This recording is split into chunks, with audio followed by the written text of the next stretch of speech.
So I wanted to continue talking about air quality today and quality law, and also to make some comments about Whitman versus American Trucker in response to a couple of questions. So with respect to Whitman, EPA in 1997 had proposed new PM and ozone standards. And both the northeastern states and California supported these measures, and members of Congress from the Midwestern states did not support it. This is quite common with air quality standards. It was unprecedented in EPA's history for a single change in a national ambient air quality standard to have 28 days of hearings in Congress. And finally, this was brought to court and made its way to the Court of Appeals in the DC Circuit, and the circuit found that the standards were unconstitutional. It was eventually elevated up to the Supreme Court, and I read you the conclusion of the Supreme Court. And but they also raised a separate question about the consideration of costs and whether or not costs should be part of the calculus. And Section 109B1 instructs the EPA to set primary ambient air quality standards, the attainment and maintenance of which are requisite to protect public health with an adequate margin of safety. That seems rather clear. However, they went on saying that the respondents argue that many more factors than air pollution affect public health. In particular, the economic costs of implementing a very stringent standard might produce health losses sufficient to offset the health gains achieved in cleaning the air, for example, by closing down whole industries and thereby impoverishing the workers and consumers dependent upon those industries. So this is unquestionably true, and the Congress was unquestionably aware of it at the time. In considering the role of economics in decision-making and how that might be balanced against estimates of risk and the benefits from tougher air quality regulations, the court continued, Congress had commissioned in the Air Quality Act of 1967 a detailed estimate of the economic impact of air quality standards on the nation's industries, communities, and other contributing sources of pollution. The 1970 Congress not only anticipated the compliance costs that could injure the public health, but provided for that precise exigency. And the Section 110 of the Clean Air Act permitted the administrator to waive the compliance deadline for stationary sources if sufficient control measures were simply unavailable and the continued operation of such sources was found to be essential to the public health or welfare. And Section 202 prescribed that emission standards for automobiles could take effect only after such a period that the administrator finds necessary to permit the development and application of the requisite technology, giving appropriate consideration to the cost of compliance within such period. So EPA could decide that it's time for a new air quality standard, but they could find that the economic effects were so intense that they could delay that. And offer the industry the opportunity to retool or reorganize in order to develop the necessary technology, say a new emission control system, in order to meet that new standard. So despite this consideration of costs, the court found that the engine driving nearly all of Title I is Section 109B1, and I commend you to read this. You can call it up on EPA's website. That these standards have to be set to protect public health with this margin of safety to account for uncertainty in the risk estimate. So when interpreting the statutory text, Congress does not, one might say, hide elephants in mouse holes. So they overturned the appellate ruling. Now I want to take you back to where I left you on Tuesday and talk a little bit more about asthma and the prevalence of asthma and the finding by Mark Cullen and Eileen Story at the University of Connecticut that between 3 and 22% of kids in Connecticut schools have been diagnosed by physicians. And by the way, one of the gold standards for recognizing an illness in a population would be looking at whether or not it had been diagnosed by a physician. And in schools, it's interesting that if your child is on any medication, then you have to register those medications with the school nurse. So the school nurse has to keep very tight control. In fact, they maintain the meds in the nurses' offices, so that this is a really interesting and important and high-quality method of record keeping. So Mark and I and several others wondered together about what the causes of the rise in asthma might have been during the 1980s and 1990s. And we started thinking about what had changed, whether or not kids might be exposed to different kinds of chemicals. And I left you also with this lung section, and I wanted to come back to this because I didn't explain it very carefully the other day. So on the left is basically rat lung tissue exposed to low concentrations of diesel exhaust. And what you see is the coagulation between cells of the particulate matter, the carbon, in those that are exposed at higher concentrations. Now, what this suggests is that you might think about scenarios that would lead to higher levels of exposure. So what might those be? Well, we're talking about black carbon in this case. So when are people more exposed to combustion byproducts? So one of the things you should always think about in terms of those that are more exposed would be occupational settings. So how about, for example, miners? So in coal mines, the coal dust is also carbon dust, but also they use diesel generators to provide electricity to basically give energy to the jackhammers and to the lighting that they have in the mines. So the combination of unventilated diesel generator fumes on top of the coal dust leads to high exposures. And what about truck drivers? It was interesting, after the study that I'm going to review with you in a few moments, I received a phone call from someone who had seen it, and they wondered whether or not they should get involved. This was the American Federation of Labor, or the AFL-CIO. They were concerned that they were an organization of truck drivers that really might be one of the more highly exposed groups. Highly exposed because they sit inside their trucks all day long, and especially in urban areas where traffic comes to a standstill, you could expect that the exposures would be highest. So occupational settings are clearly one area where people might be more heavily exposed. A couple other human lung tissue samples that I wanted to show you with respect to black carbon, actually only one. So bringing you back to the map and the concept of the way that we understand the air pollution problem is really driven by these dots on this map. We could be in any state in the nation, and you'd see a similar kind of map with the monitoring stations scattered about.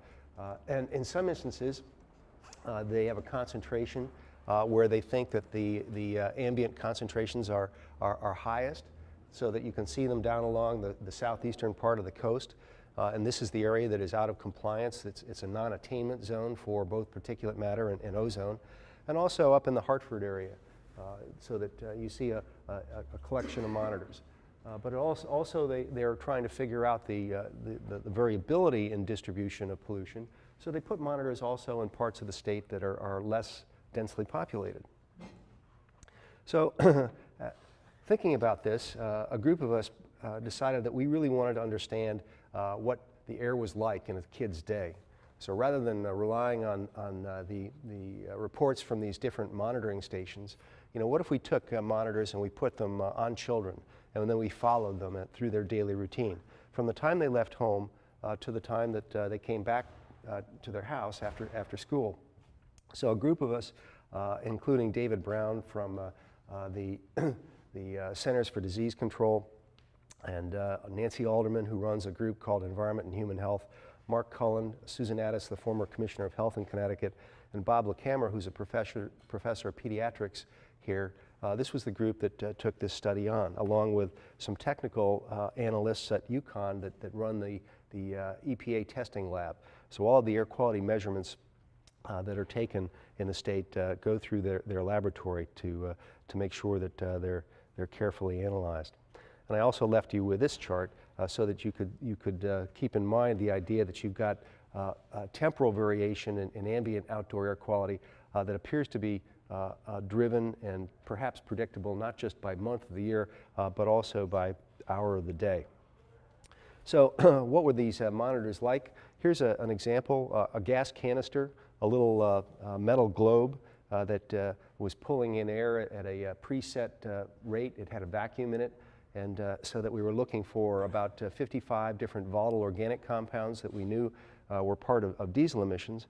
And by the way, we weren't really sure whether or not the exposure was highest during the travel to school, or whether or not their exposure and their risk would be highest within the school.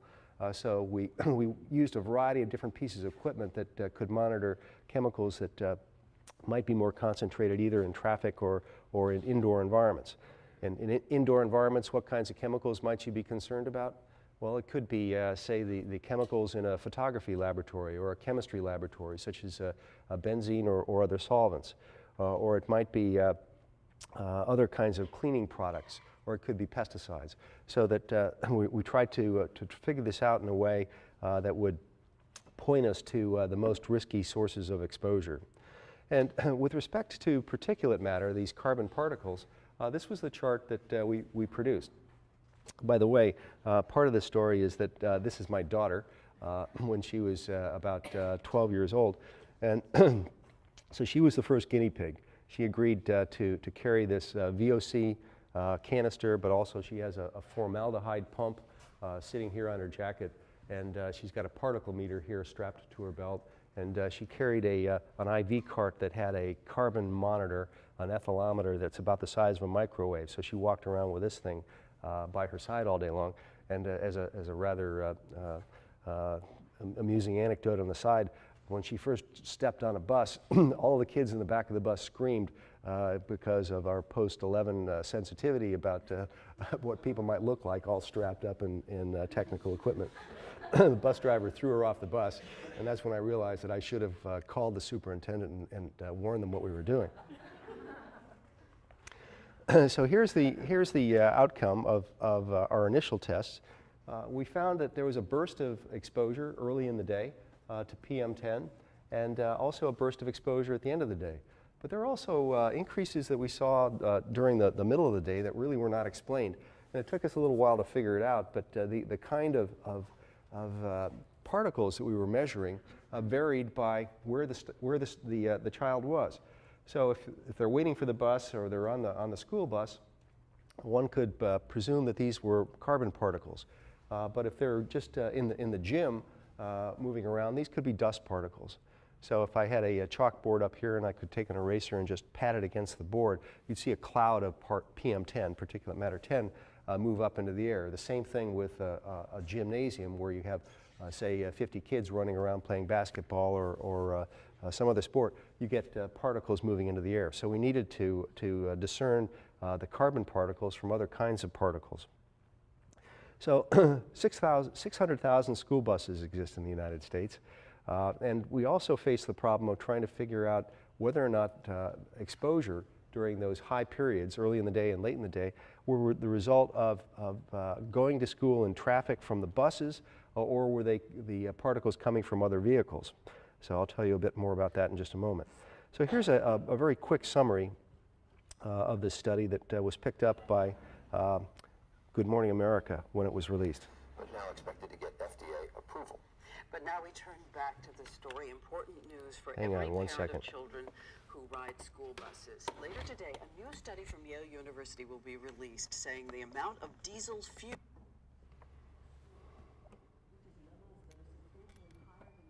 Standard, and those fumes are going directly into the air your children breathe. Our consumer correspondent Greg Hunter has an exclusive look at the study. 24 million children in America ride to and from school every day on a fleet of nearly 600,000 school buses. Most are powered by diesel fuel. And each of those children, on average, spends an estimated 180 hours every year on board one of those buses.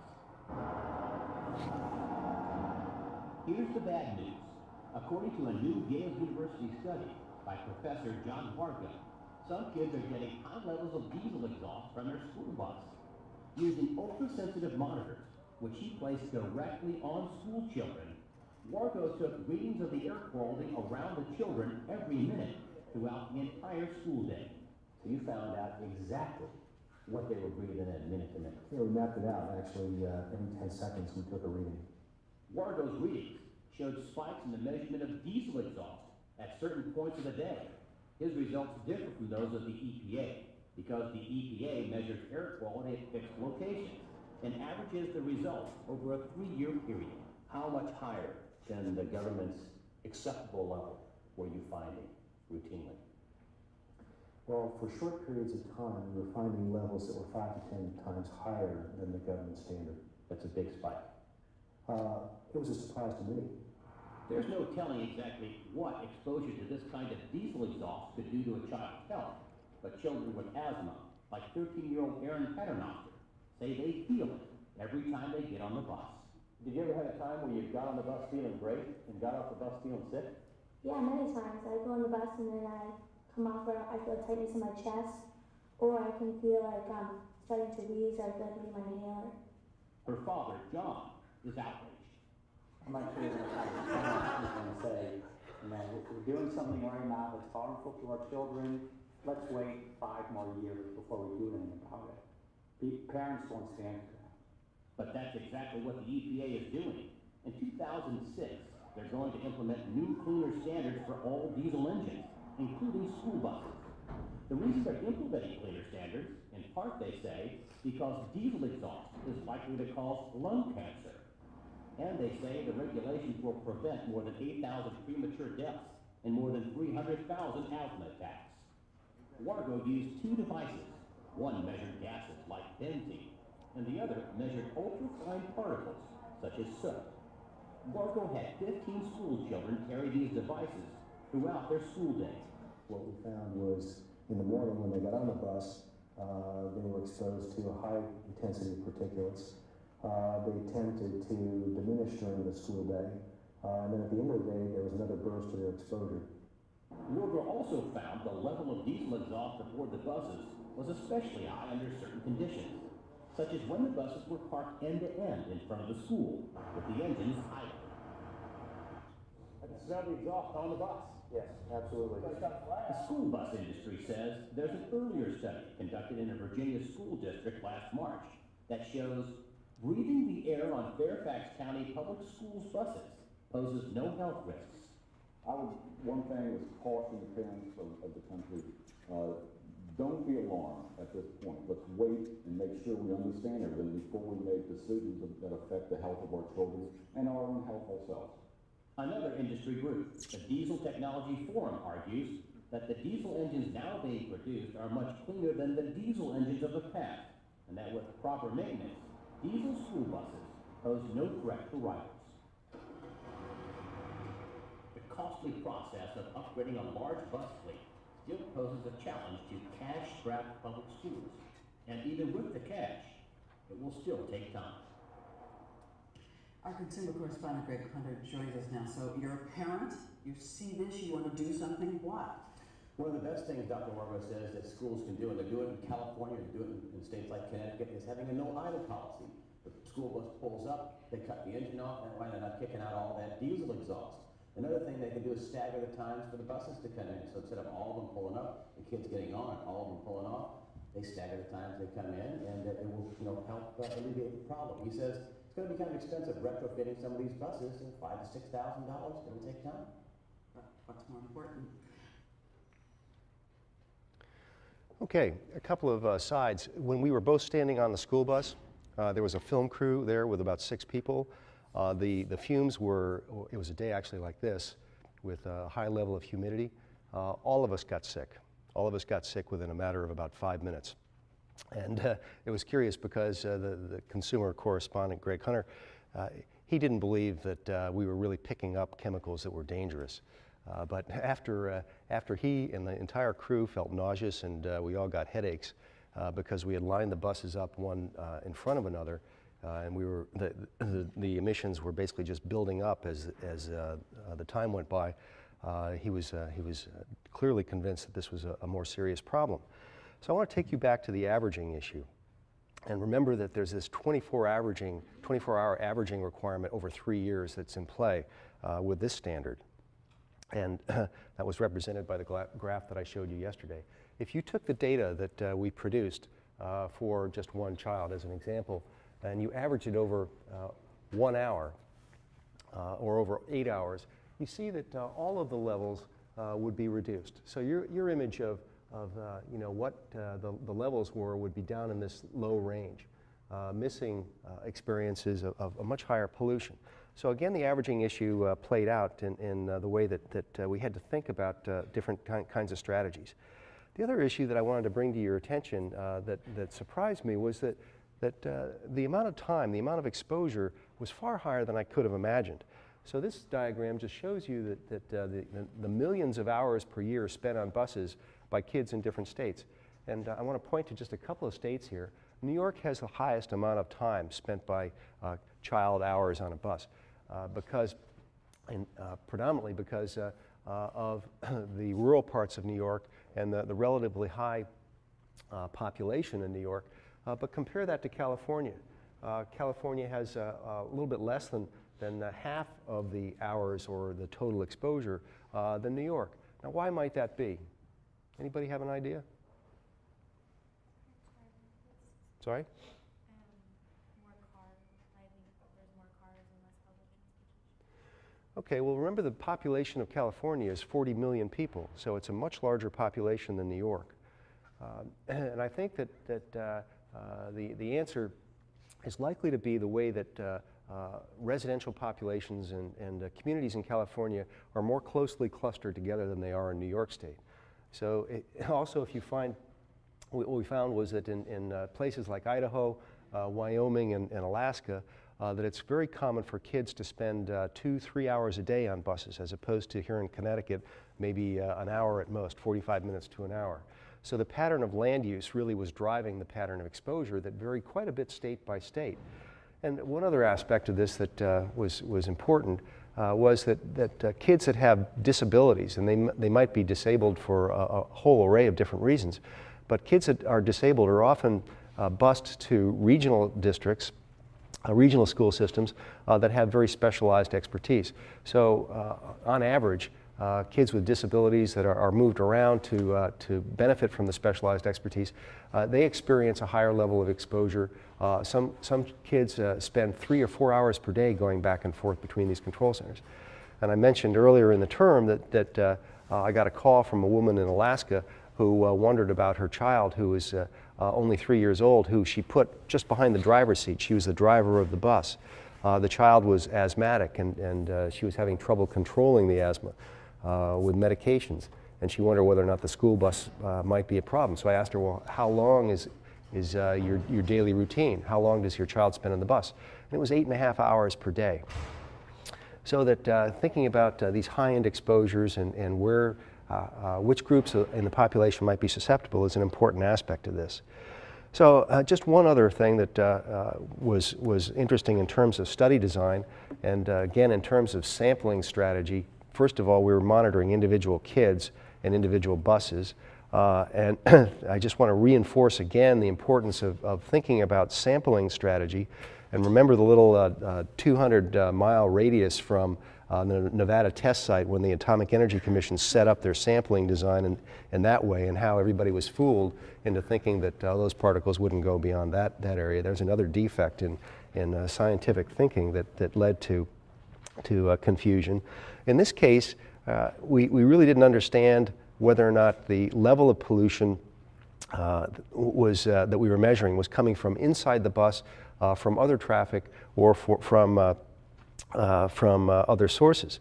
And recall the other day I said, well, you know, within Connecticut we burn 3 times as much diesel fuel indoors to heat our buildings compared to what's emitted from vehicles.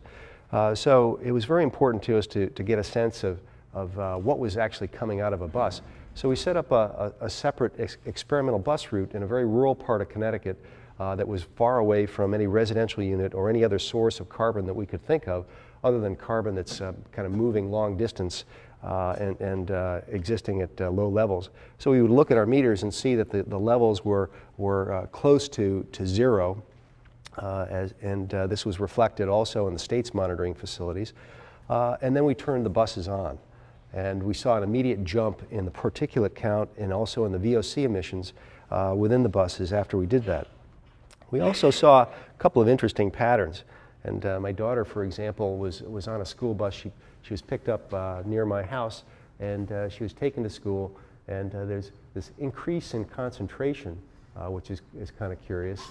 And then she got to a school where she got off the bus for about 10 minutes, or 5 minutes until she was transferred to another bus. She walked about 50 yards away from the bus and then got back on the next bus, and it picked her up and took her eventually to school. So this was a pretty good demonstration that the air quality within the bus itself was a serious source of exposure.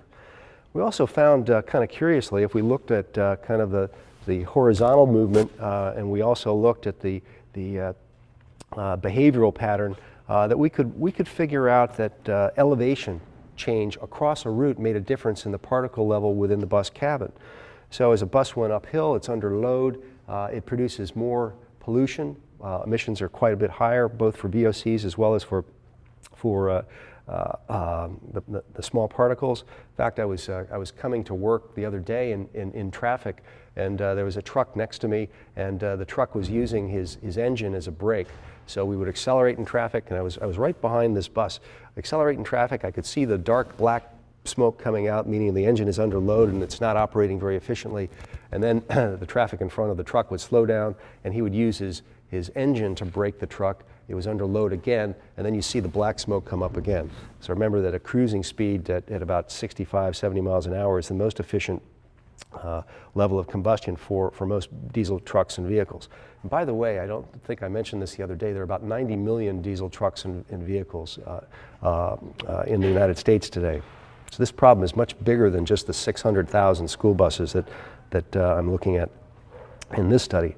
We also found that if we compared the level of exposure to the kids on the bus inside the cabin and to the federal standard, that they were experiencing levels that were quite a bit higher, sometimes 20 to 25 times higher for short periods of time.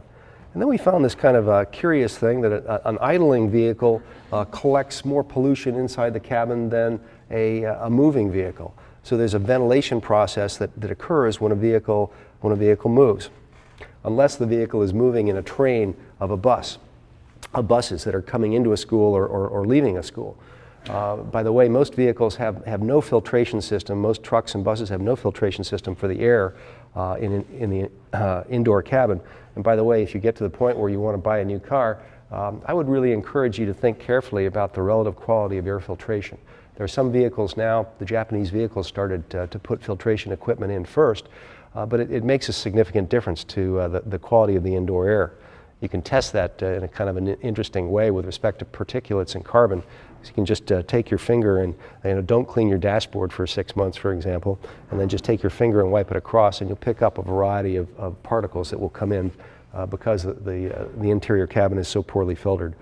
So this idling issue prompted us to think, well, one no-brainer as a policy response would be to try to get the bus drivers to shut their engines off while they were idling.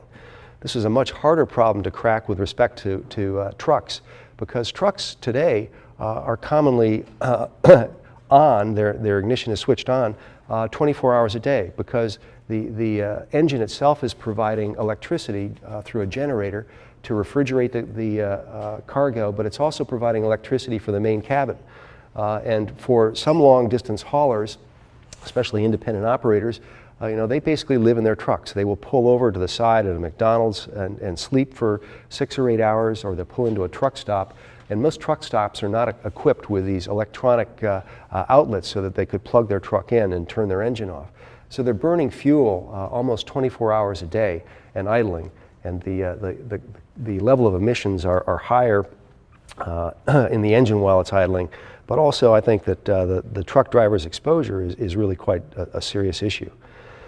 So we also found that the filtration equipment in these buses that were built in year 2000 was so poor, it virtually was large enough, the little spaces in the air filter were large enough so that you could stick a pencil point through it. Clearly it wasn't going to give any protection at all for low diameter particulate matter, PM10 or PM2.5. So there are a variety of factors here that you can read that influence the degree of concentration, and whether or not the windows are open or whether or not they're closed, the engine type, the age of the engine in the bus, so that older buses are more polluting than newer buses are. And one curious thing about this was whenever I do a study, I always assume that I'm going to get sued. And I was assuming that the large diesel manufacturing companies were going to give me a pretty rough ride. And I was really quite surprised because they wanted to promote my work. They were really interested in having this become very common knowledge. And why might that be? Sorry? Sell new engines. Sell new engines, that's exactly the answer. They were interested in selling new engines that would emit lower levels of the particles that we were measuring, and put that idea together with the fact that most trucks have an active lifespan of 3 to 4 million miles and often 30 to sometimes even 35 years. So they were anxious that the standards be lowered so that they could sell more vehicles. So there are a variety of lessons here. We were also measuring emissions when the vehicles were using a sulfur content in the fuel that was 500 parts per million. And remember I told you the other day that now the ultra low sulfur fuels are available and in use as a requirement, completely phased in the nation, as well as particle traps that will take out some of the compounds of concern. Now, as you're thinking about this as a policy problem, and you're thinking about it with respect to the Clean Air Act, you should also think about different parts of the country that are either within or out of compliance with their standards. So these exposures that are being experienced by kids or the drivers, they're coming on top of background air quality problems.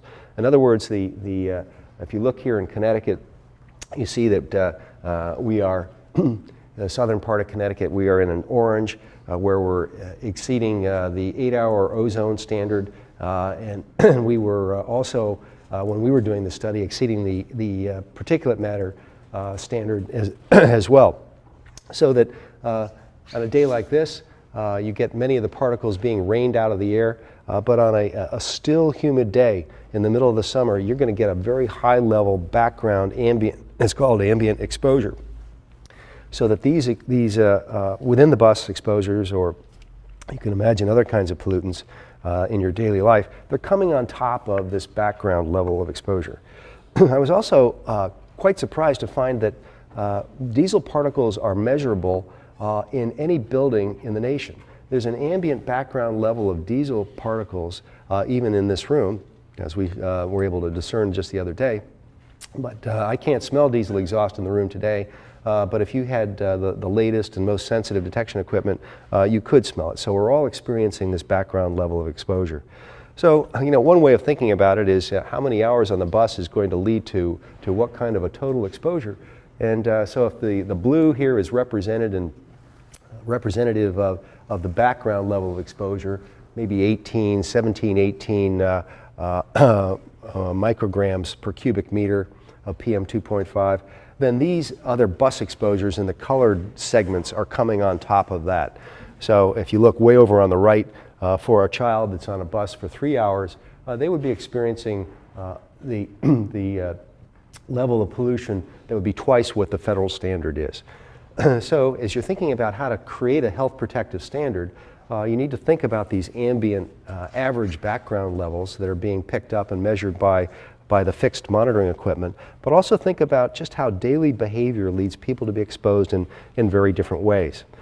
Now also, it's curious that the European Union is moving much more rapidly to promote diesel vehicles and diesel engines, predominantly to reduce CO2 emissions.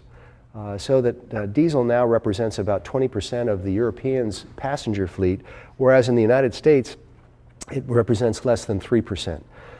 So that it presents a real dilemma to think through, do we want to reduce CO2 or do we want to be more concerned about lowering the level of exposure to these particulates?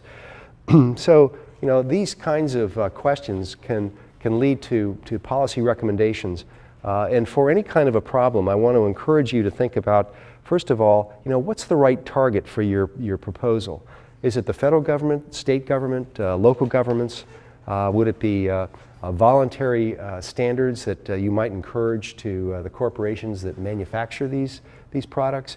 Or what could you recommend to an individual to reduce their exposure today? Kind of curiously, in response to that last question, many parents responded to this study that got much more publicity than it deserved in terms of the investment of money. This study cost about probably $30,000 to $35,000 to do, but people all over the country stopped driving their kids to school, which was a problem. So I had to come up with some press releases that demonstrated that the congestion at some schools was increasing because people were not putting their kids on the bus, and it was also increasing the risk of injury from accidents at the schools. So that driving your kids to school is not the right answer. You get many more vehicles arriving at the school, creating pollution that would be higher than what would be coming from the bus. So recommendations to the federal government: retrofit diesel buses to ensure lower emissions. Put particle traps on them. And as the film segment showed, that's expensive. That costs about $6,000 per vehicle to do. And it's an important issue. And some of the states and the federal government have really stepped up in response to this, so that who's going to pay for this? Well, it's interesting that so far I've been keeping track of what the state expenditures have been and what the federal government's expenditures have been. And right now we're close to $500 million that's been spent on school bus retrofits, or substituting the lower emitting newer engines for the older engines. So that requiring the buses to use ultra low sulfur fuel at the time the study came out was a really important recommendation. 500 parts per million of sulfur as opposed to 15 parts per million of sulfur produces a much higher level of particulate matter. So testing tailpipe emissions, it's kind of interesting that we have to have our cars tested for tailpipe emissions, but trucks and buses generally do not, so that they are exempt. In fact, they can be pulled over on the highway and they can be asked by a Department of Environmental Protection employee working for the state to turn their engine on, and they will hold what's called a Ringelmann chart up against it that gives them different levels of opacity. And they'll hold that up against the sky and visually try to compare the darkness of the emissions to their chart to figure out whether or not they think that the truck is in compliance. Well, this is not the right way to go. There should be a much more intense and precise estimate that we have the technology available to conduct this kinds of emissions testing. So the other thing to think here that is important on this list is that the federal standards, the 15 micrograms per cubic meter, that is assuming a safe level, what the safe threshold would be with respect to outdoor pollution, not with respect to within vehicle pollution or other indoor sources being added on top of that. So that, my belief is that these federal standards are not health protective because they basically are looking at the problem as one source at a time, or just measuring what's going on in the outdoor environment and forgetting that we spend 90% of our time either indoors or within vehicles. So we also clearly need to expand the monitoring network, and the idea that we're getting our image of the intensity of this kind of a problem by just relying on fixed monitors outdoors, it really makes little sense. So putting monitors on individuals and then following them through their daily life, that's going to give you a much more accurate representation of really what your exposure and risk might be. So this is a very expensive alternative, but it's likely to be the wave of the future. So a second target for this study has been state governments. So what could state governments do that the federal government could not do? Well, they could prohibit school bus idling by statute. And in fact, when this study came out, we proposed a law in Connecticut that would demand a maximum of 3 minutes for idling. And since we did that, there are 26 other states that have adopted this same idea: save fuel as well as reduce pollution. So it's kind of a double win situation. So requiring buses or requiring more buses to drive shorter distances is another way of reducing exposure. So when most school districts, like we're seeing today with respect to declining state grants and federal grants to school districts, what are they doing? They're using fewer buses, and they're putting the kids on the buses for longer periods of time. So the routes are actually going in the wrong direction, leading to higher exposures. And finally, local governments are really responsible for enforcing these idling bans. And we found in a couple of follow-up studies that there's about a 55 to 75% compliance rate for no idling, particularly at schools. So now, when we did this study, all the buses would pull up and they'd idle while the kids got on the buses, or they would idle as the kids got off the buses to go into school. But now it's quite interesting. The monitors here turned out not to be people that worked for the government, but instead the school teachers. Because the school teachers have long been angry. I hadn't understood this, but they were angry at the way that the emissions were making their way into the school. And we found that many school systems had their ventilation system set up so that they were pulling the air from the bus loading area into the school. And I had one superintendent tell me that she always knew when the buses were arriving, even though she was 250 yards away from where they were arriving on the other side of the complex, because the air ventilation system was picking it up and redistributing it throughout the entire school. So just kind of thinking about building design as well is important.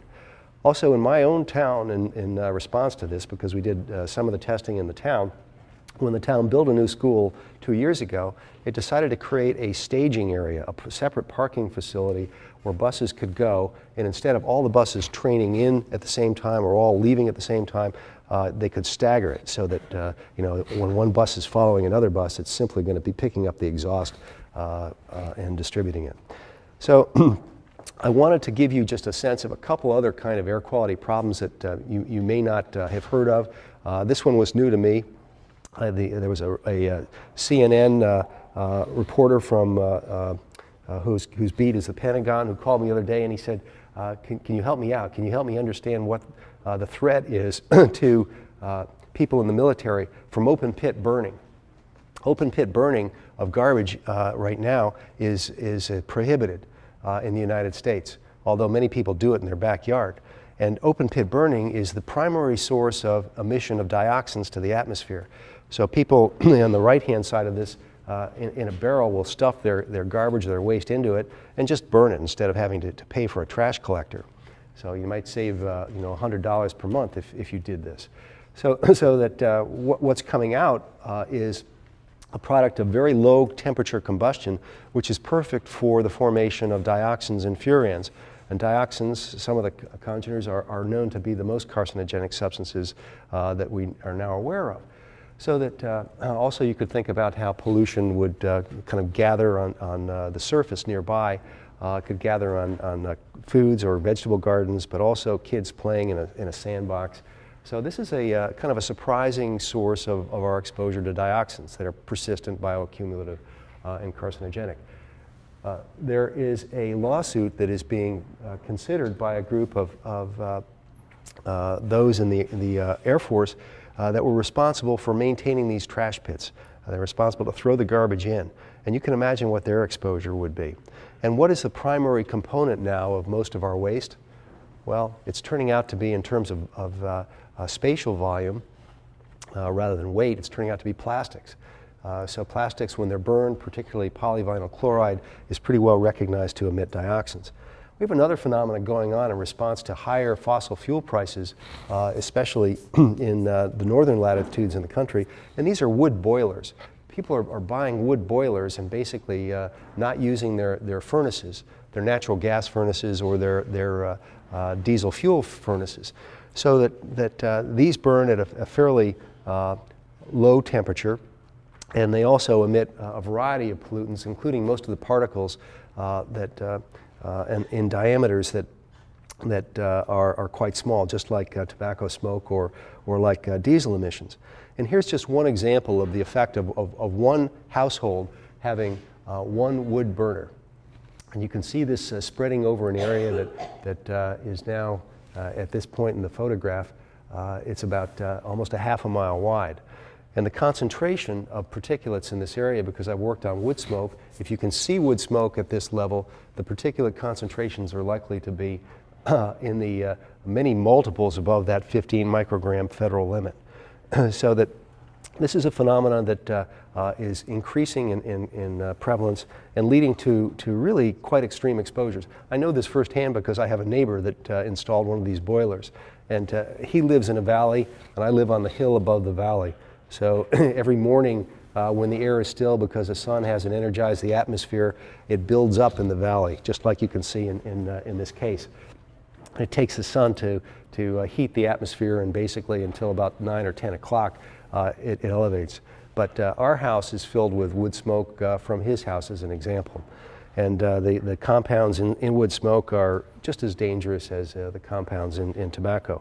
You know, one other kind of idea that a student picked up on after this lecture a few years ago was the idea of mapping out healthy routes for exercise in urban environments. I mean, could you think about what the healthiest route would be through New Haven to ride your bike or to run? I mean, you certainly would want to run, say, in New York City within Central Park, where you would have much higher air quality than you would if you ran, say, along the Hudson River Parkway. So that, could you map out the healthiest running route? And the student did, putting our particle meters on a bicycle. And one other thing that I'd like you to think about that we're not going to have much time to consider is, you know, the kinds of consumer behaviors that can lead to rather intense exposures. You know, whether or not it's the plug-in fragrances, the car air fresheners. And when I saw this, and I mean, everybody knows about these, but the concept that, you know, you're sitting in traffic and you're really bothered by diesel exhaust, so you put up a car air freshener that's emitting volatile organic compounds that you may think are more pleasing than the diesel exhaust, but they are largely untested. They're completely unregulated. Also, the idea of aromatherapy, not knowing what those compounds are. Fragrances.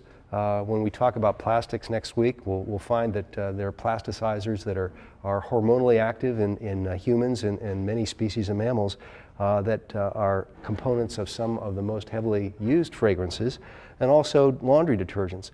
And many people are experiencing reactions to these fragrances. We're getting them in mixtures that really are not well understood.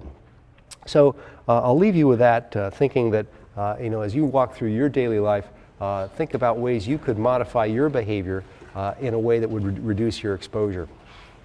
Thank you very much.